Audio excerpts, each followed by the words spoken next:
Efela still has a passion for the game, but for 2 years football turned his life into a nightmare. It all started here in Cameroon in 2007, when he was spotted by a scout pretending to represent big football clubs.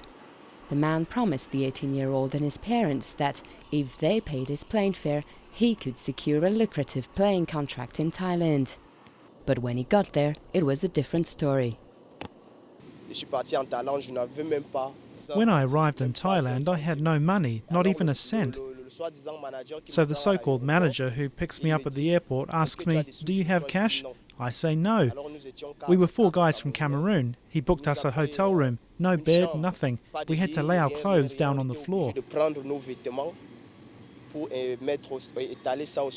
His so-called manager did get Efela a few short football contracts here and there, but not enough to make a living. Yet he was demanding more and more money for his services. In all, Efela and his parents paid out about 15,000 euros, a fortune for his family.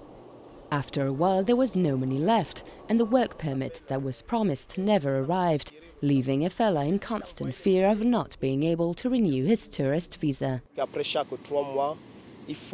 Every 3 months you have to renew your visa, but you can't renew it in Thailand. You have to leave the country and go to China, Malaysia, Cambodia or Laos, and all that comes at a price. It was thanks to a French organization called Foot Solidarity that the young man was eventually able to return to Cameroon. For the last 10 years, the organization has been working to try and prevent these types of scams, which they say is only too common in Africa and often affects young players who dream of becoming a football star. FIFA now only allows the transfer of players under 18 when education and housing are guaranteed. But there are still plenty of unscrupulous scouts around. You can't make money out of children. Mafias can't build themselves on kids and their parents, on families who give a lot of money and send their children thousands of kilometers away with no support.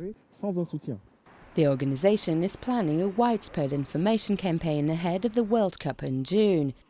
As for Efela, he's just happy to be kicking a ball around back home, but he still hopes to leave again, this time with a proper contract.